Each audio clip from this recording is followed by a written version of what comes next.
We just heard from the majority leader, Chuck Schumer. I think the minority leader, Mitch McConnell, here he is. January 6th was a disgrace. American citizens attacked their own government.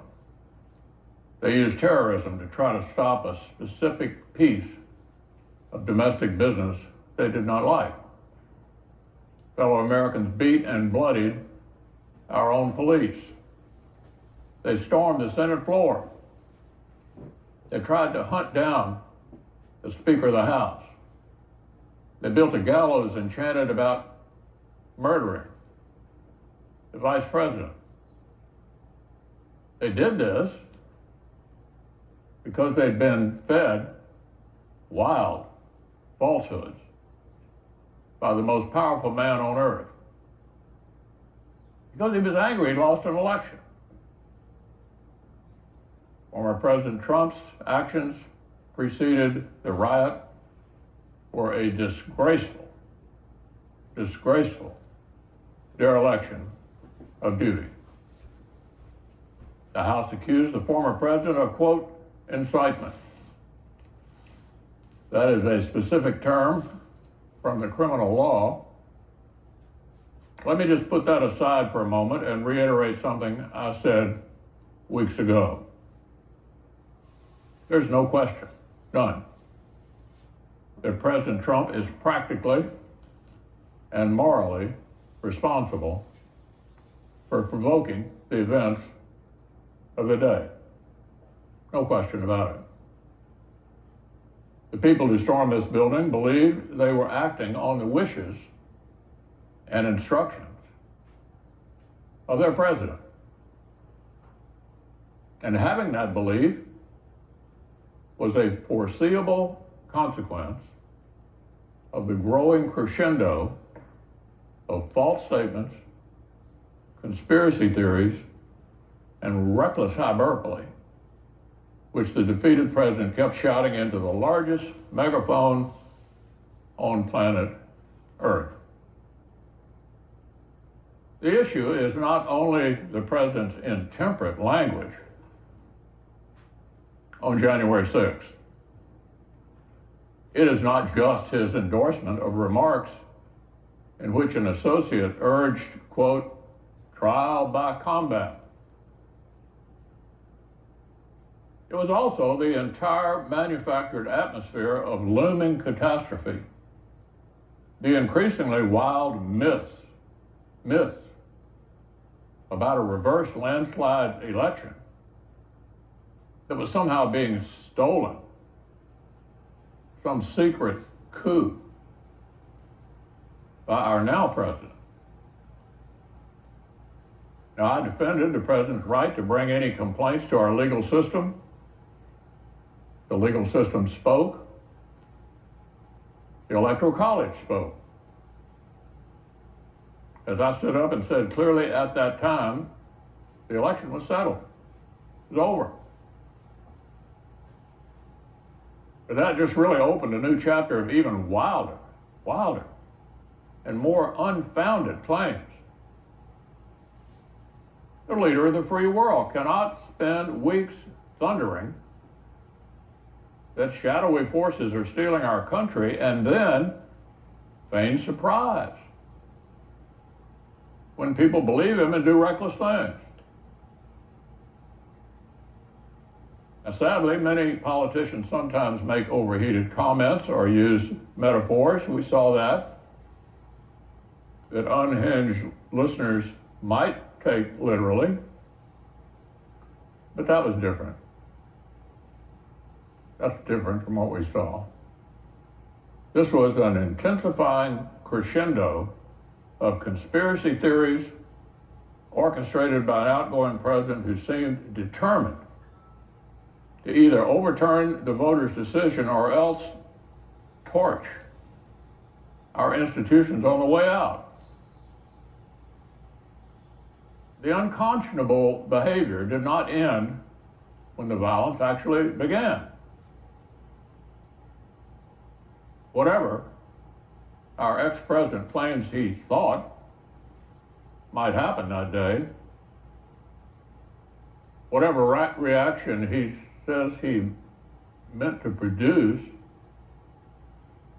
by that afternoon, we know he was watching the same live television as the rest of us. A mob was assaulting the Capitol in his name. These criminals were carrying his banners, hanging his flags, and screaming their loyalty to him. It was obvious that only President Trump could end this. He was the only one who could. Former aides publicly begged him to do so. Loyal allies frantically called the administration. The president did not act swiftly. He did not do his job. He didn't take steps so federal law could be faithfully executed and order restored. No. Instead, according to public reports, he watched television happily. Happily. It is 8 a.m. As the chaos unfolded. It is 8 a.m. Kept pressing his scheme to overturn the election. Now, even after it was clear to any reasonable observer that Vice President Pence was in serious danger, even as the mob, carrying Trump banners, was beating cops, and breaching perimeters, the president sent a further tweet attacking his own vice president. Now, predictably and foreseeably, under the circumstances, members of the mob seem to interpret this as a further inspiration to lawlessness and violence, not surprisingly. Later, even when the president did half-heartedly begin calling for peace, he didn't call right away for the riot to end. He did not tell the mob to depart until even later. And even then, with police officers bleeding and broken glass covering Capitol floors, he kept repeating election lies and praising the criminals. In recent weeks, our ex-president's associates have tried to use the 74 million Americans who voted to re-elect him as a kind of human shield against criticism. Using the 74 million who voted for him as a kind of human shield against criticism. Anyone who decries his awful behavior is accused of insulting millions of voters. That's an absurd deflection. 74 million Americans did not invade the Capitol. Hundreds of rioters did. 74 million Americans did not engineer the campaign of disinformation and rage that provoked it. One person did. Just one. I've made my view of this episode very plain. But our system of government gave the Senate a specific task. The Constitution gives us a particular role. This body is not invited to act as the nation's overarching moral tribunal. We're not free to work backward from whether the accused party might personally deserve some kind of punishment. Justice Joseph Story, our nation's first great constitutional scholar, As he explained nearly 200 years ago, the process of impeachment and conviction is a narrow tool for a narrow purpose. Story explained this limited tool exists to, quote, secure the state against gross official misdemeanors, end quote. That is, to protect the country from government officers. If President Trump were still in office, I would have carefully considered whether the House managers proved their specific charge. By the strict criminal standard, the president's speech probably was not incitement. However, in the context of impeachment, the Senate might have decided this was acceptable shorthand for the reckless actions that preceded the riot. But in this case, the question is moot because former President Trump is constitutionally not eligible for conviction. Now, this is a close question, no doubt. Donald Trump was the president when the House voted, though not when the House chose to deliver the papers. Brilliant scholars argue both sides of this jurisdictional question. The text is legitimately ambiguous. I respect my colleagues who've reached either conclusion. But after intense reflection, I believe the best constitutional reading shows that Article 2, Section 4 exhausts the set of persons who can legitimately be impeached, tried, or convicted. It's the president, it's the vice president, and civil officers. We have no power to convict and disqualify a former office holder who is now a private citizen. Here is Article 2, Section 4. Quote, the president, the vice president, and all civil officers of the United States shall be removed from office on impeachment for and conviction of treason, bribery, or other high crimes and misdemeanors, end quote. Now, everyone basically agrees that the second half of that sentence exhausts the legitimate grounds for conviction. The debates around the Constitution's framing make that abundantly clear. Congress cannot convict for reasons besides those. It therefore follows that the list of persons in that same sentence is also exhaustive. There's no reason why one list would be exhaustive, but the other would not. Article 2, Section 4 must limit both why impeachment and conviction can occur and to whom. And to whom. If this provision does not limit impeachment and conviction powers, then it has no limits at all. The House has sole power of impeachment, and the Senate's sole power to try all impeachments would create an unlimited circular logic empowering Congress to ban any private citizen from federal office. Now, that's an incredible claim. But it's the argument the House managers seem to be making. One manager said the House and Senate have, quote, absolute, unqualified jurisdictional power, end quote.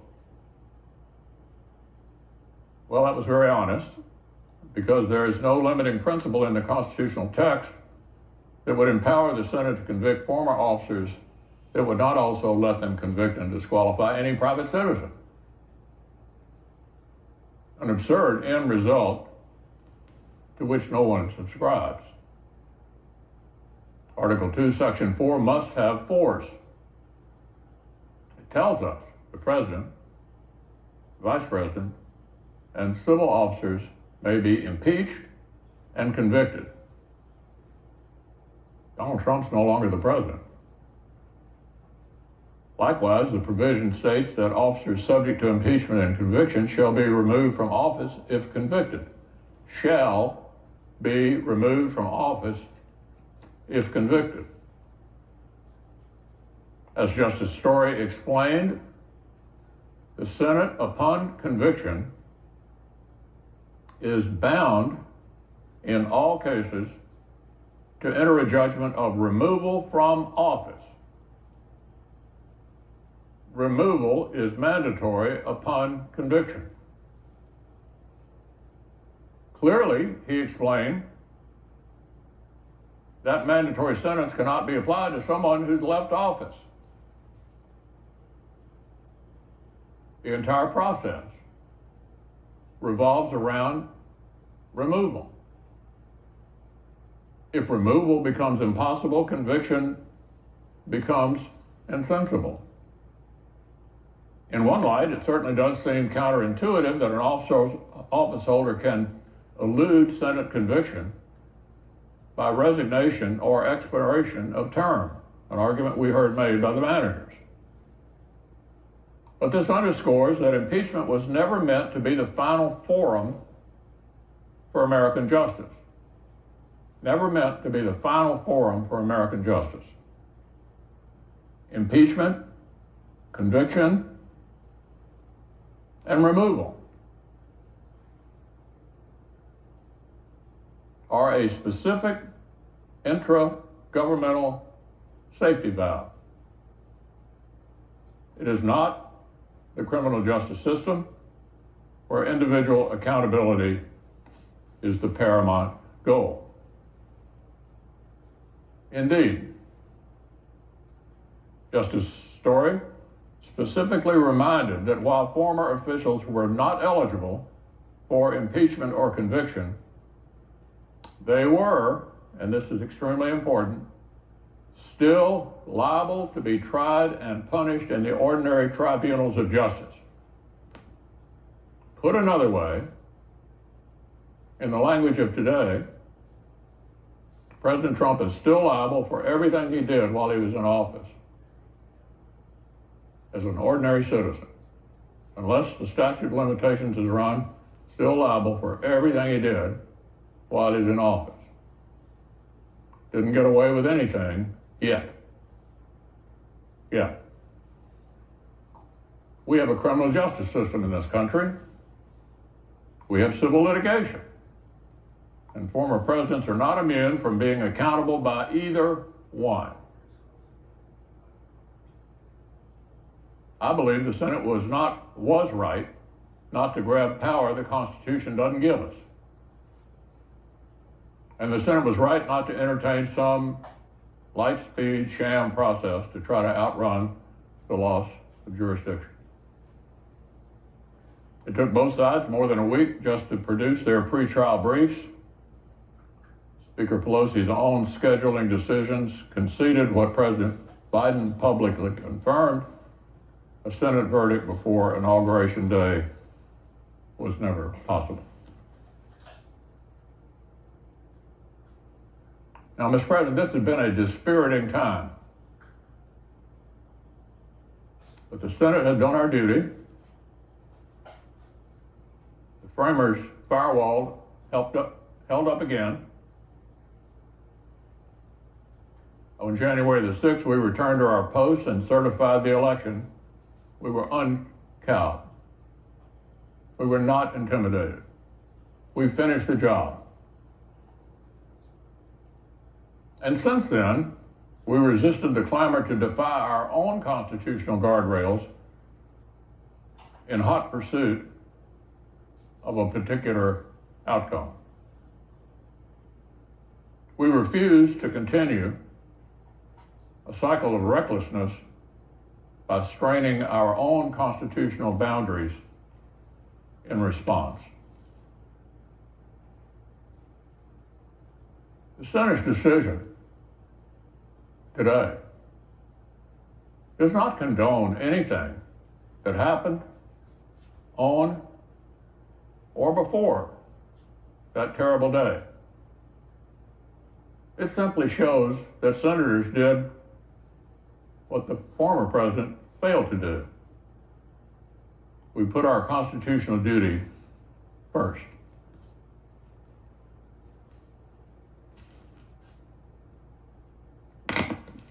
President. The senator from Maryland. Thank you, Mr. President. I take this time to explain why I voted to convict the former president